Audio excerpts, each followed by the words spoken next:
Pass me a beer. Look, at least promise me you won't drink.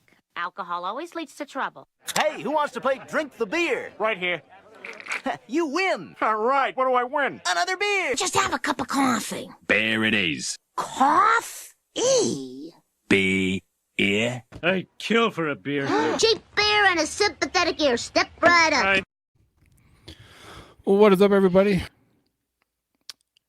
What happened? What happened? You just lose yourself? How many buttons here? You just took yourself out of the live stream. What happened? I don't know. I clicked the wrong thing. What do you want from me? Not a professional. Beard Ops Podcast. Yes, we're still alive. We're still here. Hi, Chad. Hi, Adam. How you doing tonight, buddy? I am good. Jake is somewhere. He'll be here. He will be here. He tells us.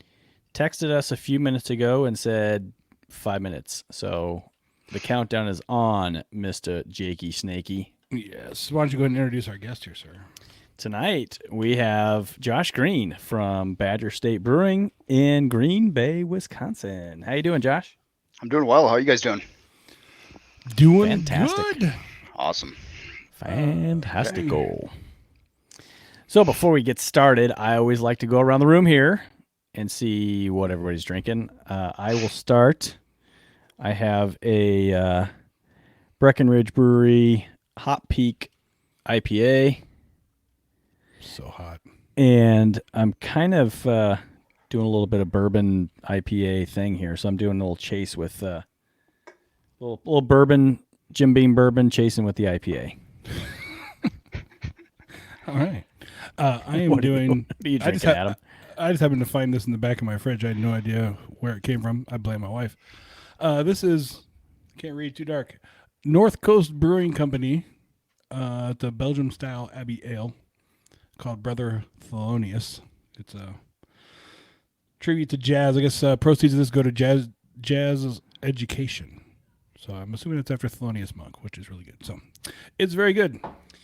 Nice. Josh, you drinking anything tonight? I am drinking some vodka right now, actually. After some drinking beer after the job today, switched to vodka. Very nice. May I ask which vodka you are drinking? That one.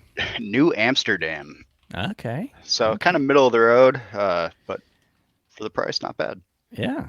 Yeah, very nice. I've got some Door County vodka, just their straight vodka on my shelf right now. Yeah, it's pretty good stuff. That is good stuff. Their gin's actually pretty decent. You know, I'm not a gin fan, but there are a couple of gins in the area that I like. Door County's one. I like Hatch gin, and Chicago Distillery. Yeah. Down by Adam and Jake. Yeah, Jay does a good job over there.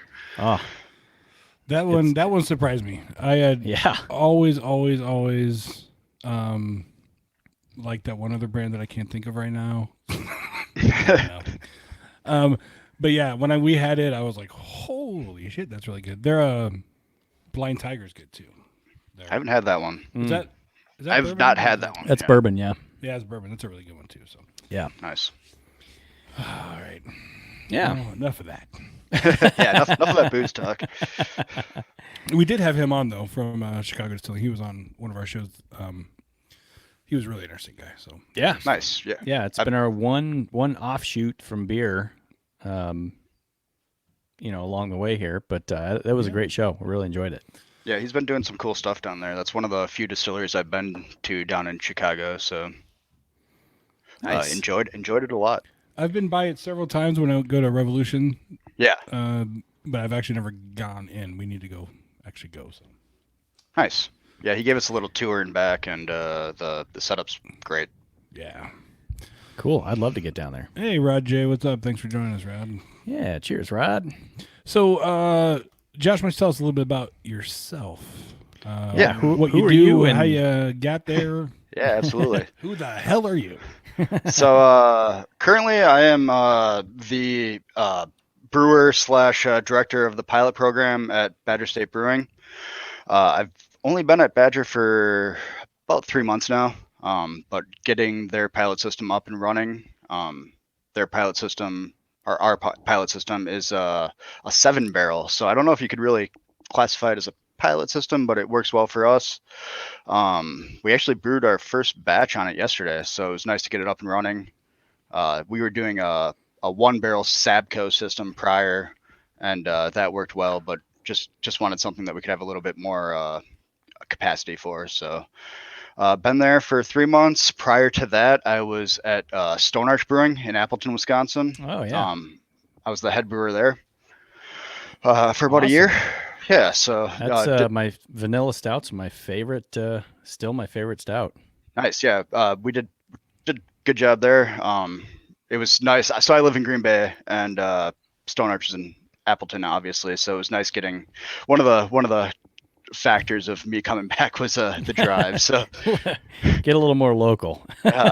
first time I've had a job in Green Bay in my hometown for 10 years, I think. So going back prior to that, I was at Anapee Brewing. That's where I got started in the pro brewing sector.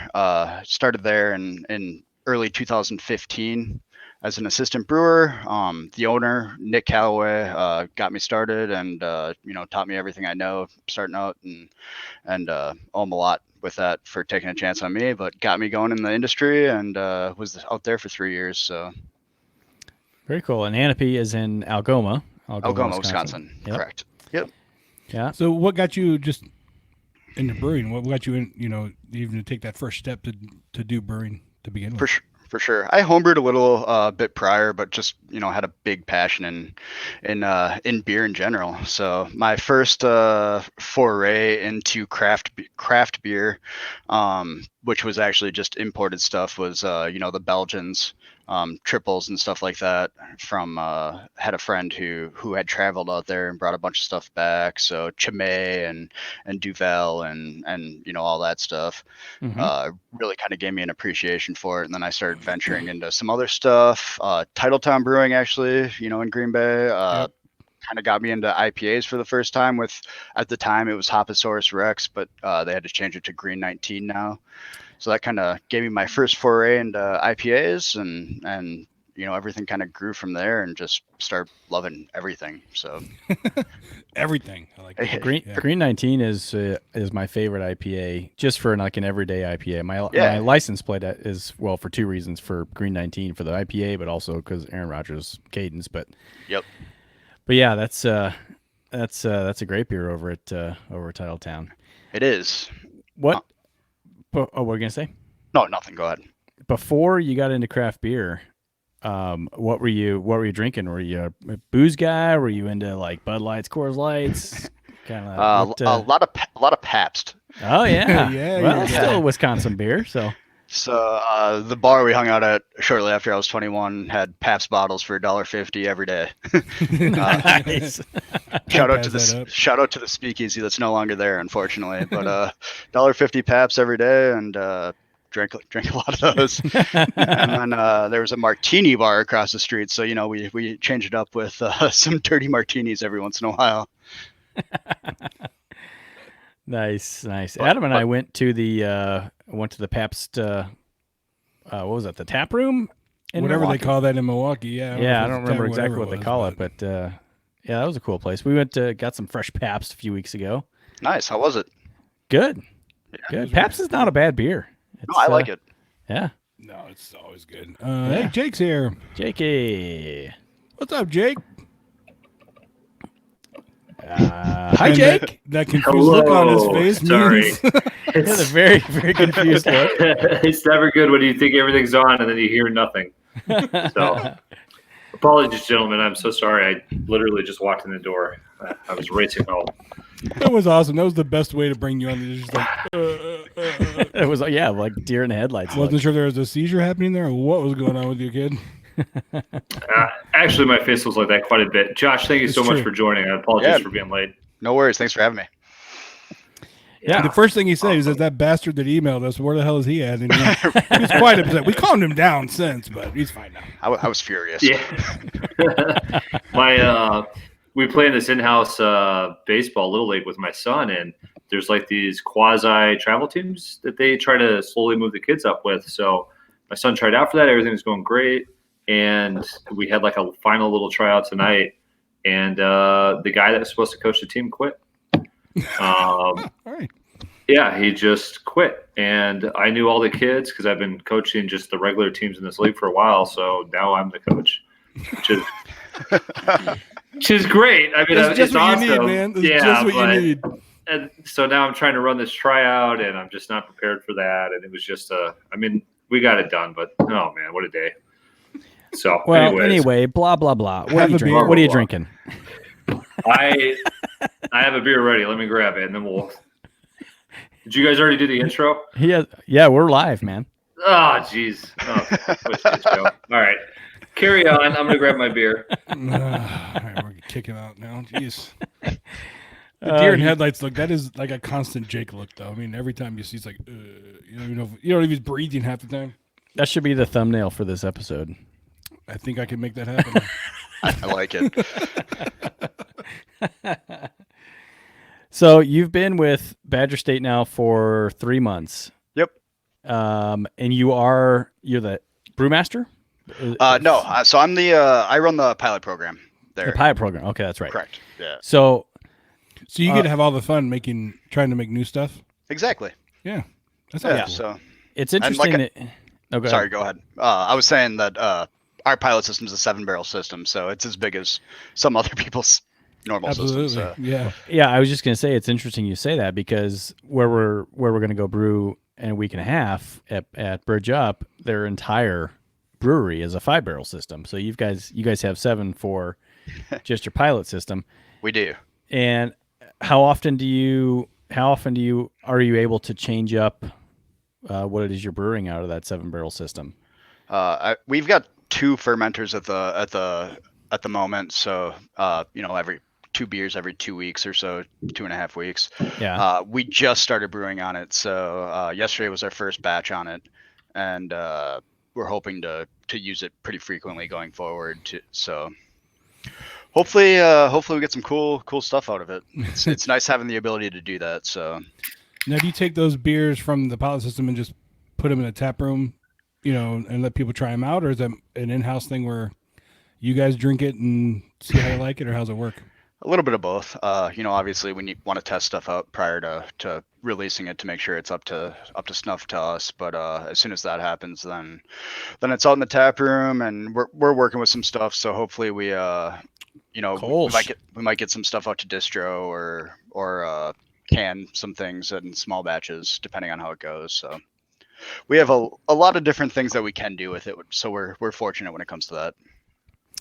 Yeah, that's the fun stuff. That's what we hear. We hear a lot of brewers that we talk to, the pilot system, they have fun with that. Yeah. It's not doing the same old beer, your regular beers. You're always brewing those in the regular brew house. The pilot system gives you a chance to throw a little bit of this, a little bit of that, and see what happens. Yeah, and it's always fun going to a tap room, and I just think of Three Sheeps because they've got a really good pilot program as well. And you go to the tap room, that you're going to get something that's only available there and only available as long as they have it, unless they decide to go ahead and go forward with production of it. So, yeah, pilot programs are really cool. One Barrel does a good one too. Yeah, absolutely. I love the pilot programs and not all breweries do it. They just some breweries just get into a beer that they know is going to be good. They brew it, they put it out, and they don't let consumers that come into their tap rooms try their pilot series. It's all internal. So yeah, it's really cool with Badger State and some of the breweries around the area that allow the consumers to come into the tap room to try their pilot series. Yeah, it's a tough good feedback. It's a tough time. Tough to find time to actually work on the pilot system. That's what a lot of breweries have troubles with, is actually, finding the time to work on stuff. What you're not in production, brewing the staples and the flagship stuff all the time, and it's nice getting to step away and actually, try to come up with some innovation and stuff like that. So, yeah, I mean, and you got to have a separate system, which of course takes additional funds in order to do that. So. Yeah, we're fortunate at Badger State. We're running 3 systems currently. So we've got a 7-barrel, a 15-barrel, and a 30-barrel. So we can do different things on every system if need be. Sweet. quick break here, Jake. Josh, how'd you do the financials? No. All right. I got a Kolsch. Nope. Yeah, what are you drinking? Shows up late and forgets how the show Irving works. Brewing, Della, Kolsch. Nice. I don't know. To be honest, Chad is like, this is a Kolsch. I know Chad likes Kolsch. I'll pick one up and I'll drink it on the show. I love Kolsch's. I was thinking about you, buddy. I know you do. Yeah. So it's that, and I also have this 1090 Pale Ale Dragon that I'm going to do next. So, Sweet. unfortunately, don't have any Badger State. Yeah, I was going to say, same here, Josh. I'm sorry, I couldn't find any Badger State stuff down here in Hartford tonight. So, Oh, that's all right. we're all out of Badger State tonight. But I should have gotten in contact and sent you guys some. you can still do that after the show. How many states? How many states are you distributed in? Josh, just do you know just Wisconsin prior. Just Wisconsin. Yeah, currently. We'll see. We'll see what happens. We might, expand somewhere, but just trying to take care of home first. So. I mean, we're really close to the border. Just a little coming in Northern Illinois, a little bit. I'll be all over there because I was looking at the places I hit around here and I couldn't find any. So. Yeah, nothing yet. Got to go to Kenosha. It's true. Hey, Kenosha. Yeah. Is that the Woodmans in Kenosha? Yeah, you guys in there? You guys with the Woodmans? Yeah, I've seen them there many times. Yeah, I know we be. were down there. I'm not sure if we still are. I know we kind of reeled back a little bit, and I think we're going to start focusing down there again, I believe, but not sure if we have anything there currently. I know I've seen it Woodman's in Menominee Falls on the northwest side of Milwaukee. So I don't know about Kenosha, but I've seen it in the Kenosha Women's before, but I haven't been up there. It wouldn't surprise me if you had. Yeah. Yeah. So what I was curious about, and you were starting to touch on this, how do the financials work with the pilot program? Like, do you expect that's going to be an operation that operates at a loss and with a long-term plan of finding something that will go into a full production? Or can you make money off of pilots by bringing people in that are testing it and are coming knowing that that's part of the experience when they visit? Like, how does that play out? Like, does it become something where you're always justifying with the rest of them, like, why we do this? Being the size of the system, we kind of need it to go out to the public. If it has to be up to our what we want and everything. But in order for it to see the tap room or see distro or anything, it needs to be good. But we're pretty confident that we can put something out, day in and day out on that pilot system that will be good enough to go to the public. So it'd be nice if we had a little bit more flexibility, or that we could try out some really crazy stuff on it. Because you do have to be a little bit cognizant of what's going to sell and what's not, being that it's 7 barrels.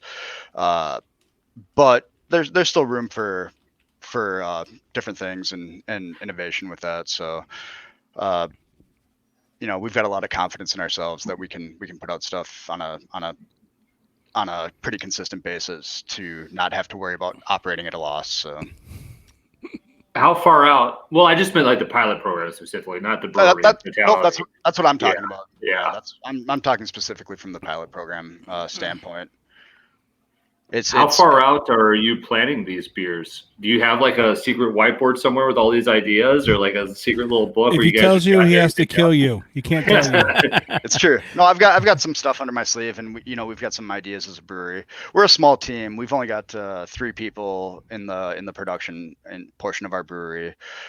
So we keep things pretty close knit between the 3 of us, and we've all got ideas that we want to show eventually, but just getting to it now. So there'll be some cool stuff coming out real soon. Ooh.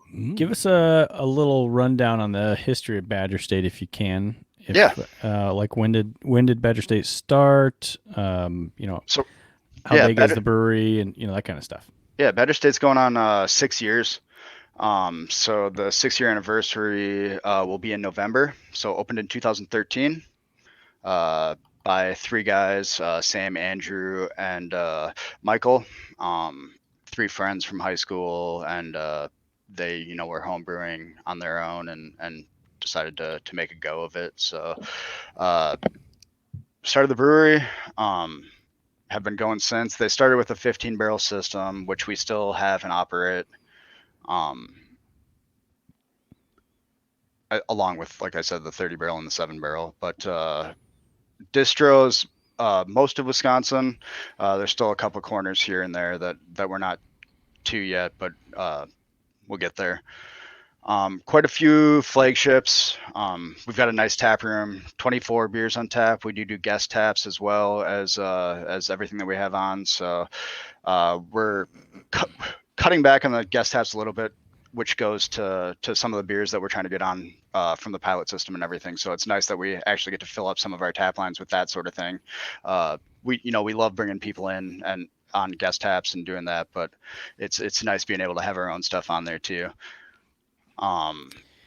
You guys have a very, very nice setup in your tap room. And before we started the show, I mentioned that I used to live in the Green Bay area, so I've been to BSB many times. And the bar being a 3-sided bar with 10 seats on all sides. About that, yeah. About that, it's a good size. You got a lot of taps. With gas taps available, and you've got the beers up on the wall on a chalkboard. At least that's the way it was last time I was there. Yeah. Which I think is kind of a cool way to do it. It's just to kind of keep changing things in and out to allow the guest taps to be there, and the stuff that you guys are working on, just throw it up there, and whatever's coming on is easily changeable. In your tap room beyond the bar, you've got a great open space and then an outdoor space as well, and you're dog friendly. Yep. We're all dog people, so it's. So you had to throw the dog friendly in, right? Yeah, of course. Yeah. I'm a dog person as well. I had to jump in my basement to get away from them, unfortunately, so that they wouldn't mess up this record. But yeah, they're upstairs. Hopefully, not going to start barking at any moment now. So. Yeah, I've got 5 of them, and I'm alone tonight. Brittany's away for a couple days, so I got literally 5 dogs sitting right around my chair right here. So hopefully they stay quiet. I was gonna say mine aren't well behaved enough for that. So. One of my favorite beers from BSB is the correct me if I get this name wrong. I think it's right. There was the Double Dubious Ruffian. Yeah. Is that right? The double. Yeah, we did do that. Yep, for sure. But you're not doing it anymore. You're not doing it right now. It's not an everyday one. It's like a seasonal that we put out every once in a while. Yeah, limited. Yeah. Yep, exactly. We've done some barrel aging with that too. So yeah, that's so good. Yeah, it's good beer. I think, Adam, I think you may have had that when we were. Oh, it was so good. We were there. I actually have no idea. I'm gonna say it was. I was gonna say, how many beers have you drank since then? So. No idea. No, it's really good. Really good. Really, I mean, most of the beers, I don't think I've had one that well, there are a couple that were, I think, kind of on the experimental side. Okay. Oh boy, here we with go. like Chardonnay aging. Yeah. Chardonnay barrel aging. That was okay, but most of the beers that I've had from BSB have all been really good. And your lineup of what do you got? 7 or 8 of them that are about that, yeah. That are regulars. Yep. All really good. I mean, they're all solid. Yeah, do a great job. It's nice that we have a variety too. There's everything from some things that are super light. I don't know if you guys have seen the Brewski around. It's our like super light lager. A lot of rice and stuff like that, but 4.8 really light. ABV. Yeah. Yep, super light, really drinkable. Just because of that, Jake would not even touch it. He'd be like, 4.8, I ain't touching that. That's Well, I do have a question, but please finish your thought, Josh. Yeah, no problem. And I was just gonna say, going to our stouts, we actually have a new stout coming out that we're calling Brunch Fest, and it's a breakfast stout of sorts that'll be coming out in, I think, next week or the week prior or week after. So everything from the whole scale. This Chili Gordo smoked jalapeno porter looks interesting. Is that one that's distributed beyond the brewery, or is that just on tap? It's on tap right now. We had it in some stores and stuff like that, but not super widespread as far as distro goes. So probably hard to get down down southern part of the state. But really interesting beer. We did some cool. We just had a event last weekend. We do a Firkins and Fall event where we have a bunch of pins set up. Do about 16 different pins and Firkins, and did one of that had some really hot peppers that me and my roommate grew in our garden, and put that in there, and it was hot. I'm not a huge pepper beer fan, but it was fun to get something that hot out. So I typically seems like pepper stay beers away are from either it. really good or really not good. I feel like Yeah. there's not a lot in between with them. there's not. You get a lot of that vegetal stuff sometimes. The chili gordo doesn't really have that too much. You get a nice little pepper flavor, but it's not overly vegetal. And the porter part of it's really nice. So I will point out here that Jake his first question was right for the highest ABV beer you guys offer. of Well, course. that's really where I was going to, Josh. That's where I was coming back to. I noticed here most of the beers here are between, call it a 5% and a 7% range, I would say. Maybe 7.5, some of these, 7.8. Yeah, for sure. Yep. So it's a two-part question. First part, has there been a conscious effort in maybe the last couple of years to ensure that most of the lineup is viewed as, I don't know, something sessionable, something that you can drink during the week, something that you don't necessarily have to share? Is that push happening at your brewery? And on top of that, do you have anything in your laboratory you're brewing up that's like 15, 16, 17% ABV? Like if I came like a back door and gave you a big sticky wad of cash, could you just give me something that would just blow my top of my head off? Why does it have to be a sticky why is that Why is it going to be sticky a or sticky stinky? wine? Well, it's like Steedy. It's like, here's the cash. Can I have it? Something out of the laboratory. I'm sure he'd take the cash, but he probably preferred not sticky. I don't. Did you say sticky or stinky? No, Like, Either you take one's this wad of pretty I cash? know what he said. You take this wad of It's a cash out wad of your of cash. ass or something, or My prison wallet. He picked it up it was on the floor of the strip club that he was at. Yeah, I'm good on that. It's all But one. you went to the Oval Office before you went to the Badger State Brewing. definitely didn't do that. Especially if you're asking my wife. So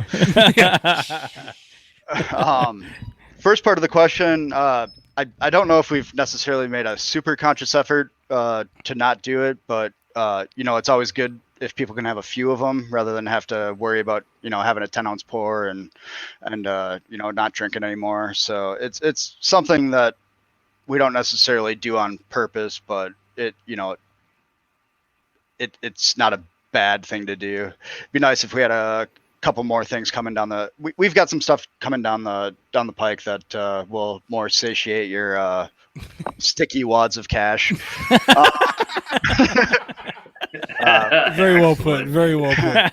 We've got some barrel aged stuff that should be dropping. We don't know exactly when yet, but we'll do some racking off of those barrels here sometime soon, and you'll see something a little bit higher ABV and a little bit more to your suit coming soon. But yeah, we have with starting the pilot system up, we have a little bit more flexibility to do some bigger things that we might not be able to do on a 15 barrel system. So I think you'll see some stuff topping 10% here in the near future. So Well, I think the reason the question comes up is because that's been the trend right now in olive beer. Really, I mean, even the big guys are starting to lower the ABV, drop the ABV down because the for sure. fucking millennials. And trying to compete with the water beers, the Trulies and For sure. and stuff. Yeah, all like the that, seltzers. so, Yeah. yeah. You guys aren't doing this. You guys aren't doing a seltzer, right? Nothing in the works. I'm not gonna rule it out. I mean, Well, I know. Yeah. I can't. Yeah, no brewery would rule it out at this point. Nobody You can't. I mean, would it's a rule it money. out, It's yeah. a cash cow right now. So why It wouldn't you is. rule it out? But We were just at Oktoberfest up at Lake Geneva this past weekend, and we went to the beer garden, and they had all these, of course, Oktoberfest German beers, and then they had White Claw. And my wife and I are sitting there, and all these women walk by all with White Claws, and it's so funny. My wife's just like, "What the fuck are you doing with a White Claw? It's Oktoberfest." Yeah, maybe not the. I can't believe the there's already venue for like that. White Claw podcast. There probably is. There probably is. Well, one There is. one big There is. point there, Adam, is first of all, it's Lake Geneva, so Yeah, I know. Yeah, that's just gonna happen. I right. mean, Exactly. I feel like it's everywhere now, though. I mean, Oh, it's, it is. it's blown up. Like it's not just those places. I mean, it's not, but even Lake over the Geneva, Lake summer, Geneva's got a really interesting demographic. base. Yeah, it's a weird place. We had over the summer. My wife was drinking like White Claws and Trulies, and she had actually was trying all of them to figure out which one she liked. And I was at the store, and she texted me like, "Hey, grab some White Claw." I'm like, "All right, cool." So I go back there, and it's all gone. There's like not a hard seltzer on the shelf. I'm like, "Holy shit! Are you kidding me? Like this stuff is just flying. That's insane." It's crazy. You see a lot of breweries. There's some breweries. I know Ale Asylum up in Wisconsin just started doing that. It is gotta make money somehow, and Exactly. people are drinking it, and it's popular. I mean, I'm not gonna say I haven't drank a White Claw in the last couple weeks. So, it serves a purpose, especially in the summer, I think. But I'd like to see people getting back. Like, why not drink a lighter beer in that sense? exactly. So, Yeah, it's totally. It might continue to go on in some capacity or some, but right now it's all the rage. So I would say, why wouldn't a brewery want to at least look into doing it? Whether you like it or not, it's like I said, it's a cash cow. So absolutely, it's probably Well, I going heard to it's not the continue for another easiest thing couple to years. do either. it's tough to do. It's tough to do well. I think like you can do it. I mean, it's making alcohol, it's sugar, it's yeast, but to do it well and to get that flavor or not flavor, Right, yeah. However you look at it. is not an easy thing to do. I think so. The people that are doing it well, kudos to them. Like it takes all kinds. So, Josh, has there ever been like an idea you've had that you've wanted to brew, and maybe you couldn't quite start the project soon enough or fast enough, and then like a couple months go by and like, shit, I see other people doing it and they're having success. You're like, damn it, I knew that was going to be something there. the one thing I can think of with that is a couple of years ago getting into like the sake beer game, doing some like hybrid stuff with that. There's been a lot of people doing some sort of that Really? for a little bit now, and it's always kind of intrigued me. I've done some research on it, and it's crazy how complex it is and everything. So Wow. that's something that has definitely interested me in the past, and I've wanted to get into, but it's very time consuming, and if you don't have a dedicated space for it, it's definitely tough to do. But that's one thing that is a little bit out of the mainstream that have definitely wanted to do. But there's been quite a few breweries now that have jumped on that boat, and it's kind of one of those things where we had that idea from the beginning, but didn't jump on it right away, and some people did. And it's hard to have an original idea in brewing these days. It really is. I mean, people are doing everything. You got to get way out there with some of these ideas. You do. Yeah. It's fun to try. It's fun to think of things. Actually doing it is a different story. So I think the sinister Scotch ale is a kind of an out there idea for a Scotch ale that worked really well. Yeah. And I remember when that beer came out, at least down here, it just came out last fall? I believe so. Yeah. About that time. Yeah, it's been a yearly release now for 2 or 3 years. It's been tweaked a little bit here and there. So, but each time it comes out, it's in the fall. I believe so. Yeah, we'll have it coming out again November maybe. Yeah. So I went to get it, and it sold out. I mean, I had to visit 2 different beer stores and Woodman's over the course of 2 to 3 weeks to get it. That's awesome. But that beer, it's Nice. It's really good. I mean, that cinnamon vanilla kind of Scotch, it's flavored in a Scotch ale. Fantastic beer, and I think that's a good kind of outside the box thinking idea for a Scotch ale, because the Scotch ale is, most of them are well, I shouldn't say most of them. Some of them can be kind of peaty. Yeah. And this one kind of really takes away that peatiness. You can still get a little bit of it, but that beer I thought is a fantastic idea for outside the box thinking for a traditional style beer. For sure. It's cinnamon's tough. You can't be heavy-handed with it, and you really have to dial in that level of cinnamon, because if you put too much in, it's just gonna overpower everything, and you're not gonna get any of the actual beer. So it turned out well in the past, and we're hoping to get there this year as well. But it's a nice subtle cinnamon. It's not overpowering, and it's definitely makes for a pretty enjoyable beer. So. Yeah, I'll be looking for it again as soon as it comes out. I honestly, I've been drinking craft beer for years now, but I just learned about it last fall, and I loved it. So I'll be looking for it again this fall. It should be in the next couple months. So nice. I gotta find one of these sake beers though. Yeah, there's not a ton of places doing it, but it's sake is rice fermented, so you can actually brew it with a brewer's license because it's a grain. Okay. So Yeah. you don't need a special license like you would need for wine or something like that. So there's been some breweries that have taken advantage of that and done that. But you can get some pretty cool stuff. We took a trip out to Asheville, and it wasn't a sake beer; it was actual sake. But there's some craft sake places out there in the nation now that are doing some pretty cool stuff. So Man, so you would make your own sake essentially, and then mix Blend it in it, with the beer, basically. blend it. Yeah, sake. yeah, That sounds hella interesting. Interesting. you can get the ABV up there too. I like sake. too. Right. You I do got too. Jake. You got Jake's vote with the. You can get the ABV up there. He's like, oh yeah. I think sake's good. I feel like I'm just craft. What would it be? What would it be labeled as, Josh? Is it in stores anywhere by anybody? What would I look for? Not around here, I don't What do think. they call it? Sake beer? Well, the sake beer would maybe be like something blended with it. I'm not sure exactly what it's been labeled as, but like the craft sake, is legitimate sake. I mean, it's rice fermented wine basically, and I don't know of anyone doing it in the state. I don't think there is, but we were out in a place in Asheville, North Carolina, and there was a place that had it, and I've seen them popping up around the nation a little bit.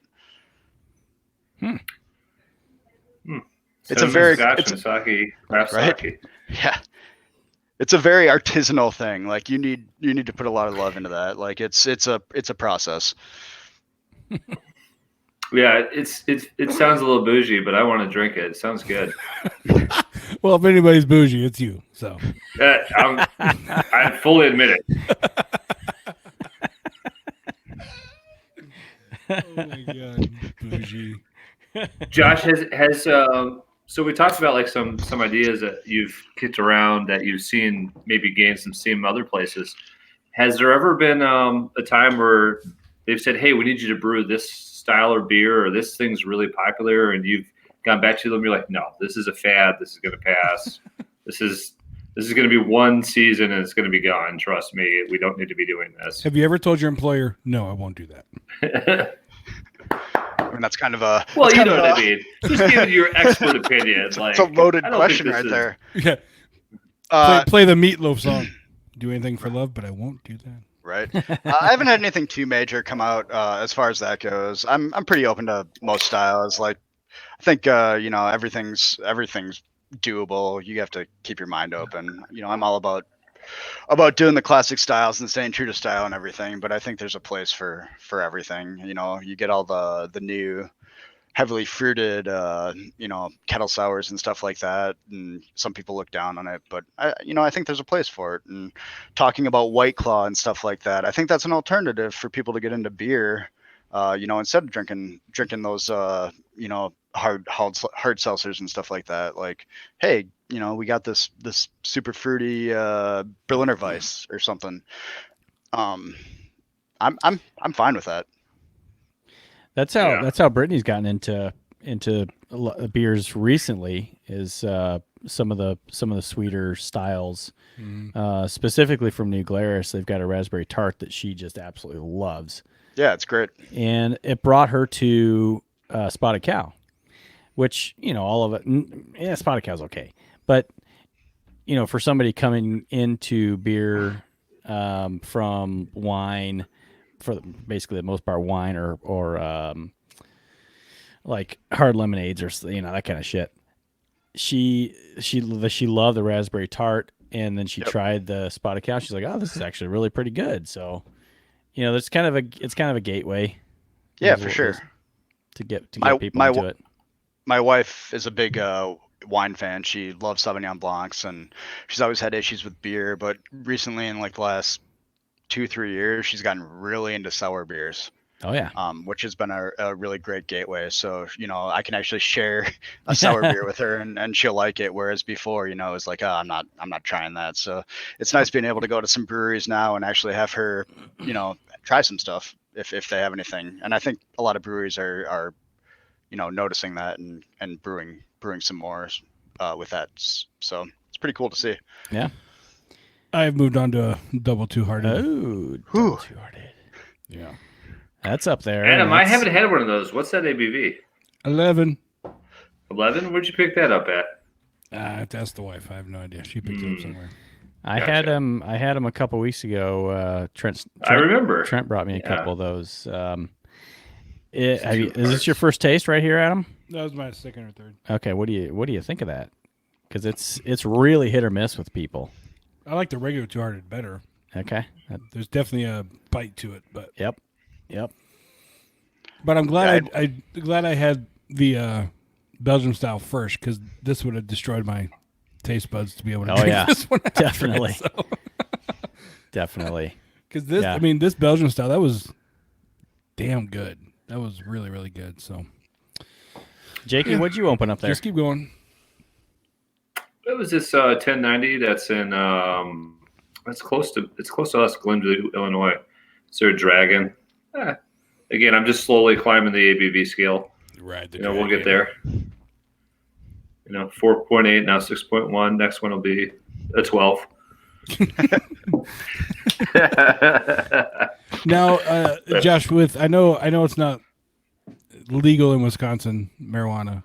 Yeah. But I know a lot of states are not. I know a lot of states are legalized it, but a lot of breweries are starting to incorporate hemp or CBD, something along those lines.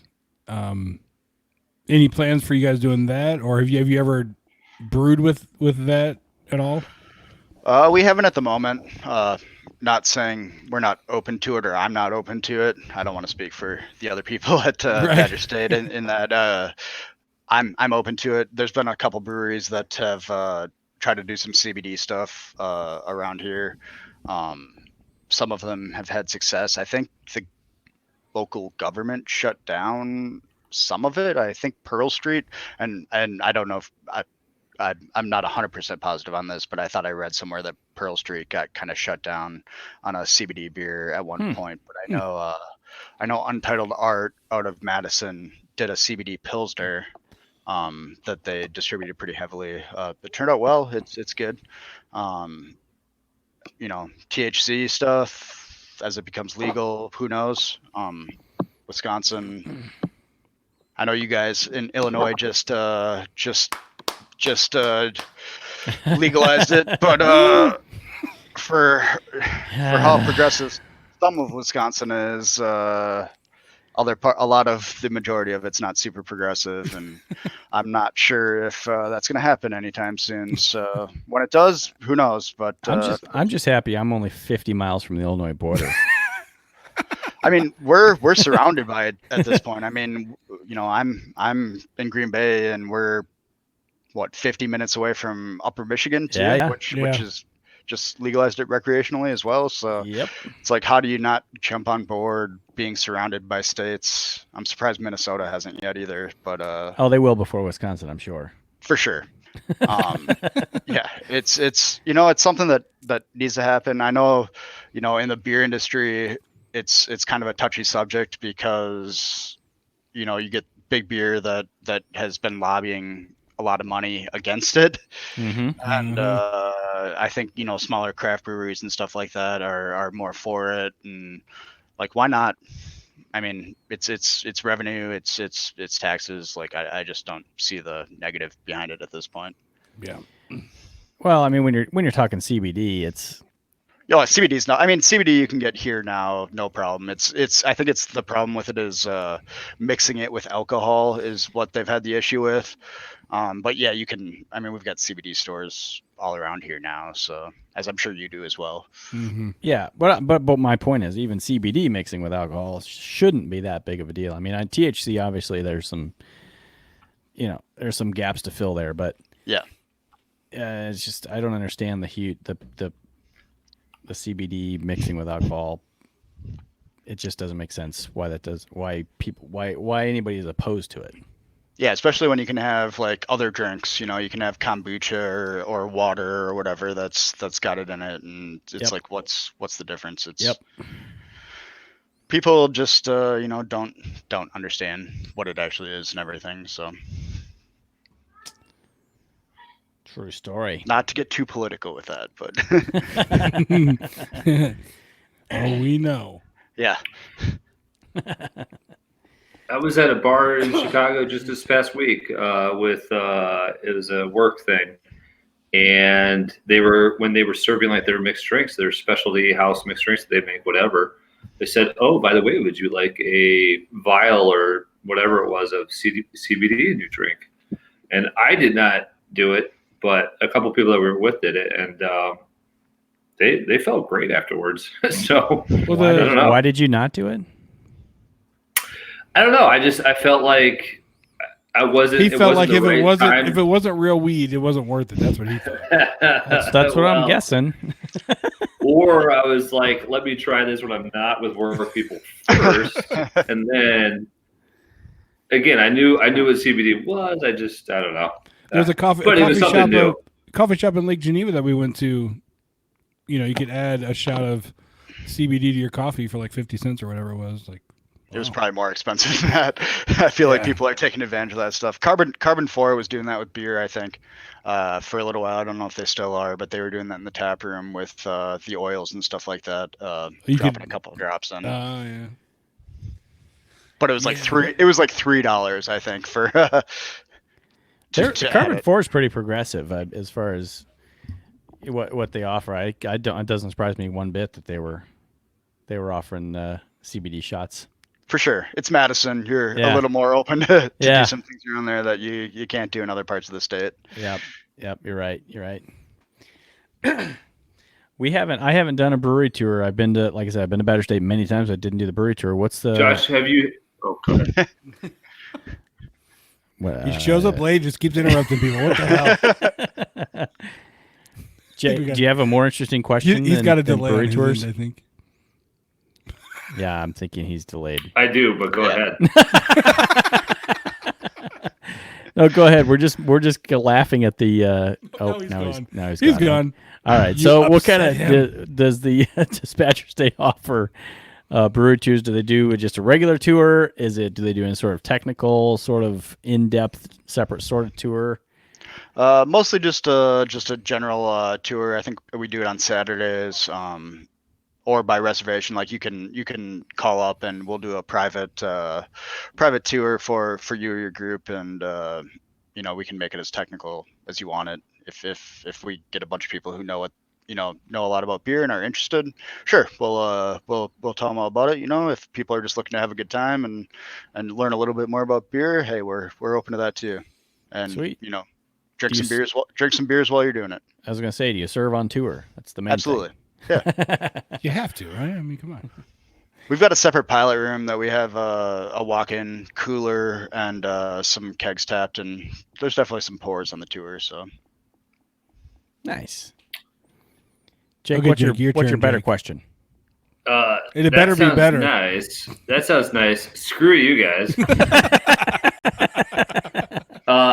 No, I was just, I keep kind of poking around this about, beers that Josh has wanted to do or maybe not wanted to do. I was curious, have you had a favorite or one that you really enjoyed that did not perform well, did not sell out quickly, didn't really gain the momentum. You're like, damn it, people just aren't giving this a chance, or maybe my palate's just more advanced than others because this is what I do for a living.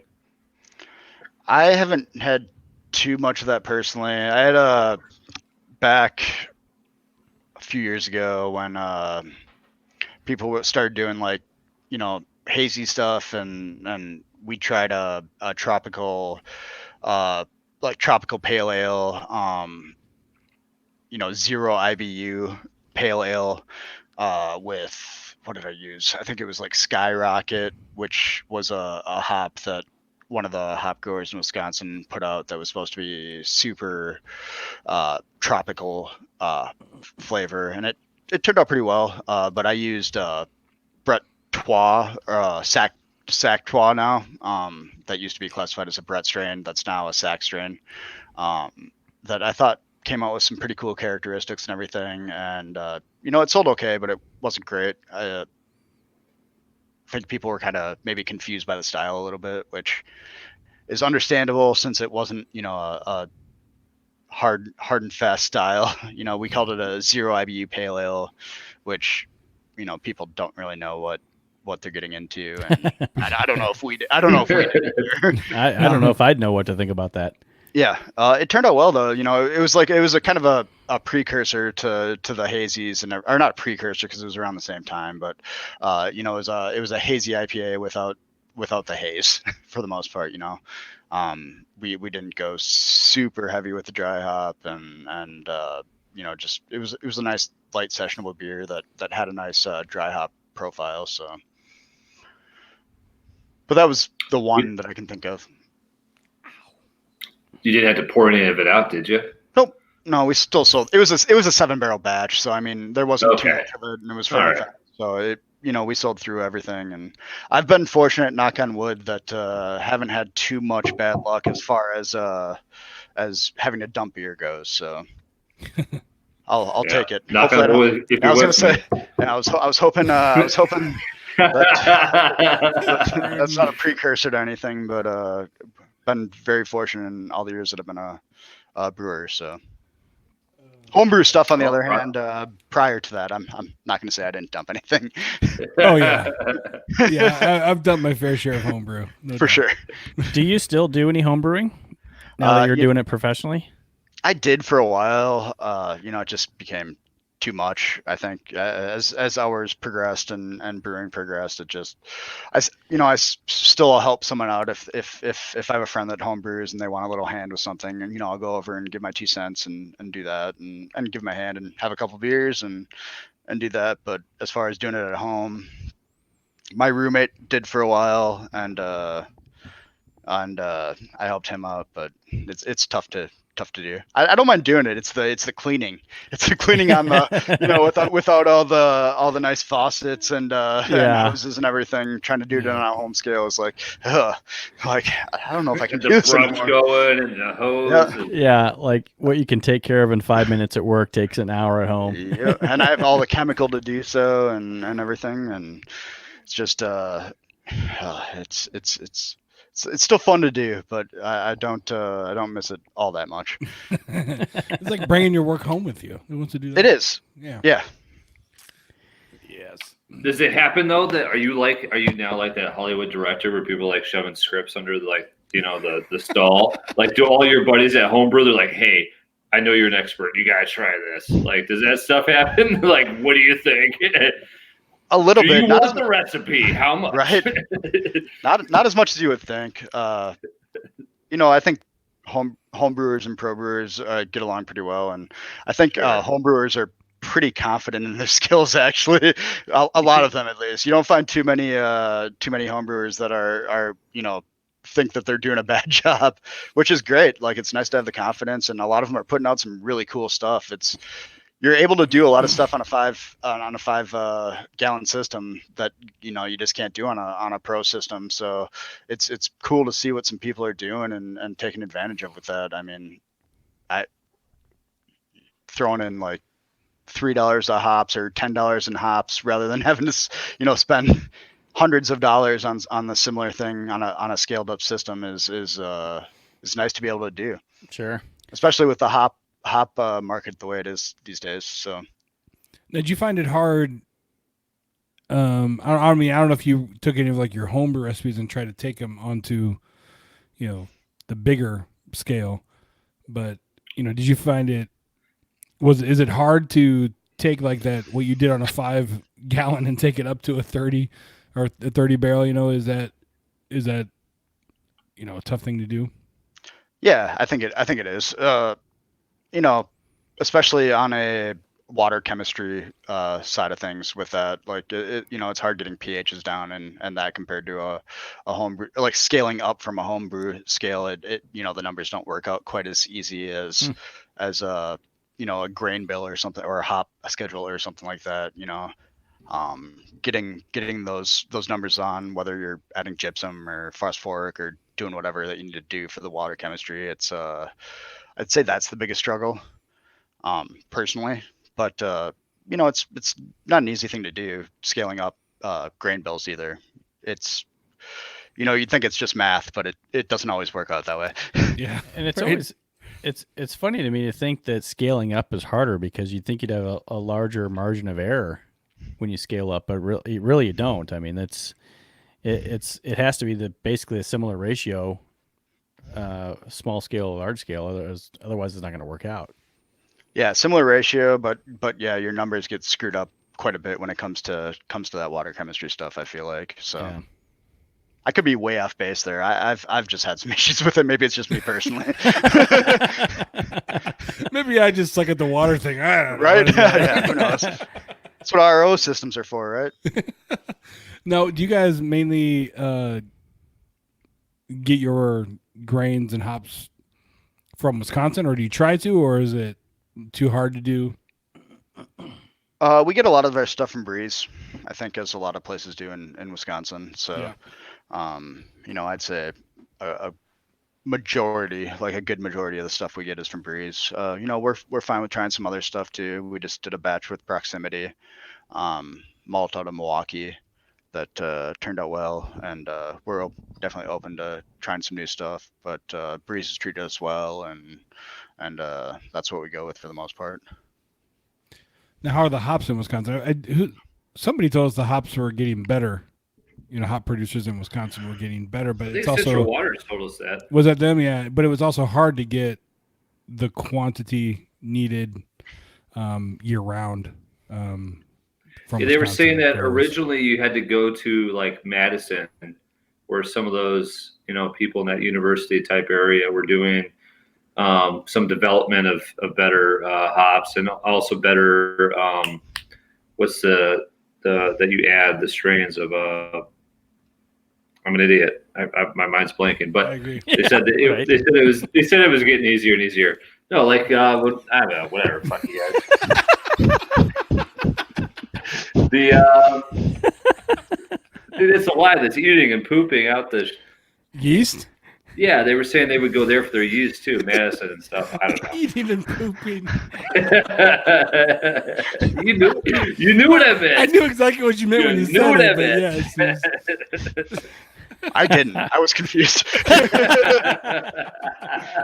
Don't lie, Josh. You knew too. I think hops are coming around in Wisconsin. I think there's we've got a lot of farmland, and I think people are starting to see what they can do with it. But hops are pretty tough to do. That's why you see a lot of it coming out of Yakima Valley and stuff like that. It's a tough thing to get exactly right. I think there's definitely Wisconsin farmers that are probably doing it really well right now. Like you said, the quantity thing is hard. It's hard to get. People may already have contracts with said farms to use those hops. So finding them on the free market can be a little difficult. The hop market as a whole right now is pretty tough. Unless you have contracts with certain things, it can be a hard go with things. And it's just like any other market. There's supply and demand, and the more popular a hop is, the more it's going to cost you if you need to get it. So Citra is a good example of that right now. So Yeah, so walk us through that a little bit as far as the hop market is concerned. Now, I mean, do breweries contract like this year for what they want next year? Is that how that works, or how do they do a it longer goes term out, contract? Or yeah, it goes out years in advance. okay. Oh, It's years. it, Wow. it can, yeah. It's so farmers know what to plant and they know that what they plant is going to get used basically. So in order to get certain things planted, you may need to do a contract. It seems like it's been a little bit easier lately. Well, I shouldn't say that. It's still been tough, but people are getting hamstrung with some contracts, of hops that were popular at the time that may have went down in value. People aren't using Cascade as much as they used to, so the price on Cascade's gone down a lot, and there's a lot of people that are heavy on contracts with Cascade because that was the hop to use 4 or 5 years ago. Oh wow. Yeah, and same with like Centennial and stuff like that. Oh shit. Wow. So you can get a whatever several year contract for Cascade, for example. Yeah. And then down the line, you're like, well, shit, we don't want to use this anymore, but you're stuck with that contract essentially. Yeah, I mean, the hop growers and the companies work with you a little bit, but yeah, you can sell your contract too. Like you can put it out and like, hey, I have this, like put it on the market and see what you can get for it and everything. But there's been a big a big thing with brewers getting stuck with hops that they don't know if they're going to need. So luckily there's a good secondary market with stuff, but I think there's probably a lot of brewers that are losing some money on contracts for sure. Wow. Like thousand, like tens of thousands of dollars too. I'm not talking a little bit. So this may be a question that's beyond your knowledge. I don't know, because I don't know much about what it takes to grow hops, but seasonally, I mean, obviously here in Wisconsin, we've got a very short season. How long does it take to get the, they grow on these like long, 20, 25 foot vine things. How long does it take to get started to a mature crop where it can be harvested? Honestly, I'm not super knowledgeable about that. That's what I thought. That's what Chad, he's a like, brewer, not a hop grower. I know. Chad. That's Come on. That's why I preface that with this might be a Put on question your that's beyond the farmer scope. hat, Josh. Yeah, I wish I knew. I've wanted to grow hops in the past, but they're not good with dogs, and my backyard is not very good. So.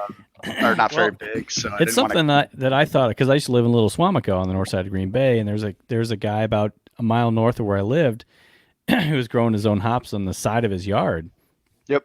And I always thought, well, I mean, you got like 4 or 5 months of decent weather to grow, but I have no idea how long it takes. That seems very quick to me to plant and harvest a mature crop, but maybe it's not. I just don't have any idea. In places out in like Washington, like you said, Yakima, they're seasonally, they've got this almost year round ability to grow. So yeah, to an extent, it's. I wish I knew more about the actual growing of it. I think that they actually grow pretty well in all conditions for the most part. And, do they? And it's almost like ivy. I think once it starts going, it goes. Like you get those rhizomes in, and like it's tough to screw up.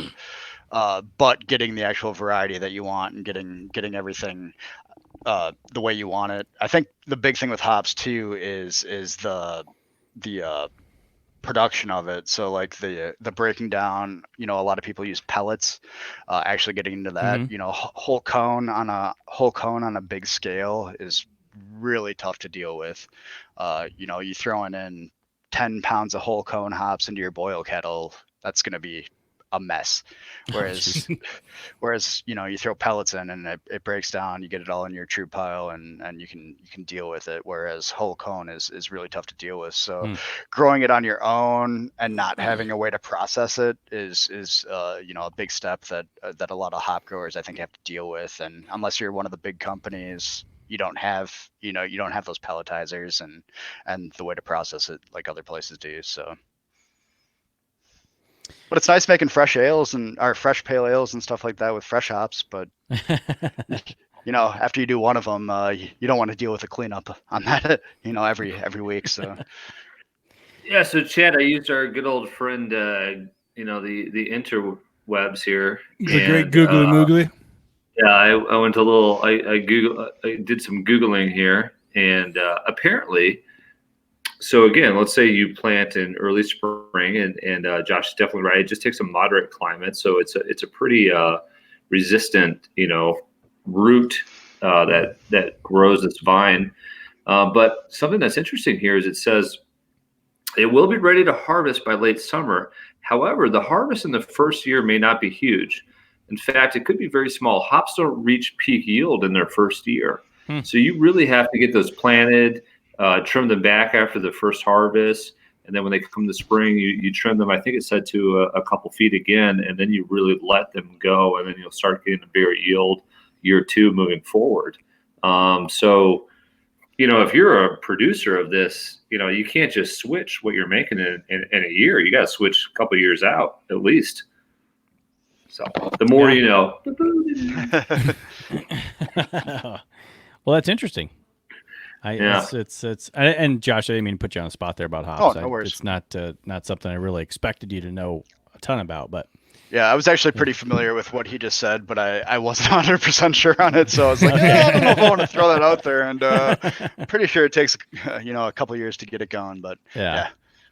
Now, do the grains work the same way as far as like the contracts are concerned? I mean, I know grains, you're not switching them up all that much compared to like the hops. You know what I mean? But no, grains are way more readily available. Yeah. Like you can pretty much get anything. They're busting out all different kinds of malts that you can get a specialty malt, no problem. So every once in a while you'll run into, hey, we're 2 weeks out on this, C60 or whatever, but it's pretty few and far between. It's nice. It's nice that we don't have to deal with that too, because that would make things real difficult. And beer would be more expensive, I would think. Right? Absolutely. We can order grain on a Monday and have it by Wednesday usually. So hops, not so much. Yeah. With those guest taps and some of those partnerships, or at least friends in the community that Badger State has that led to you doing any sort of pilot collaborations that go on, or anything you've talked about that might happen in the future? Nothing as of yet. Green Bay does a local collab it comes out in May usually, I think, and there's a handful of breweries that are involved in I think 8 or so that they do every year in collaboration with Craft Beer Week.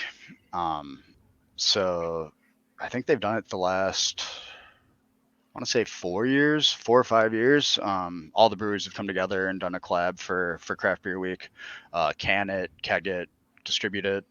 Every brewery changes every year that hosts it, but people show up, everyone shows up, and has the ideas and what they're gonna do.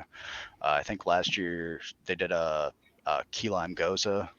That went over pretty well. So there's definitely some collaboration locally.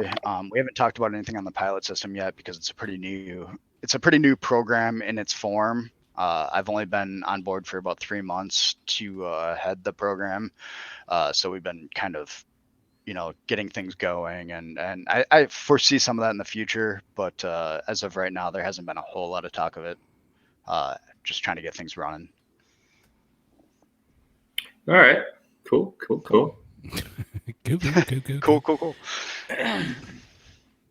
Well, we always want to be respectful of everybody's time here, but Jake always has a question or two towards the end. Jeez, come on. That he likes to ask. No, I just always like to ask our guests, if it's been a long week, a busy week, finally think it's Friday, but let's say you're not in the mood for a beer, like but you need a little something what might you reach for? Like what might you pour out and sip on for the night? Probably some bourbon. A couple rocks, couple cubes of ice, and bourbon. My go-to, I think I was telling these guys earlier, Jim Beam White Label, just normal go-to, but if I'm gonna splurge a little bit, Four Roses small batch, Mm, like that a lot. good stuff. It's a great for its price. What, like $30? I love that shit. $30, and it just drinks so nice. Like that's my go-to. We travel a little bit. We go to Colorado and everything, and that's my go-to if I'm gonna pick up and when we're gonna splurge a little bit. So Nice. Nice, awesome.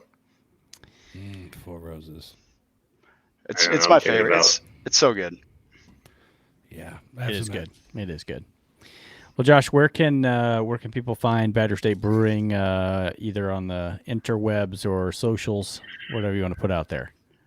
Yeah, we're on all the major social media.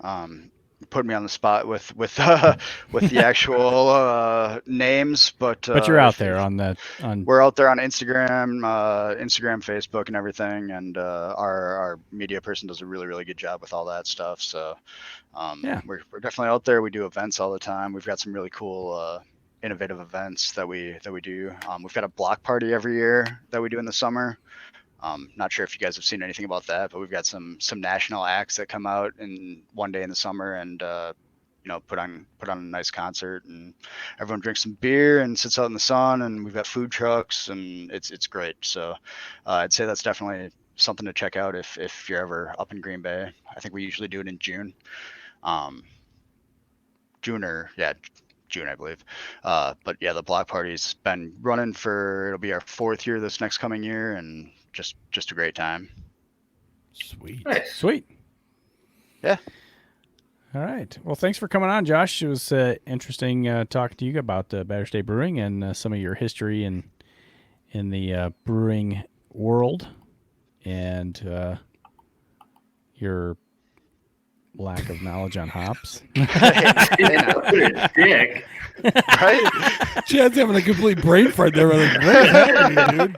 No, I wasn't having a brain fart. I was just like, I was purposely being a dick there. But Oh, you're good at that. So Yeah. Appreciate it.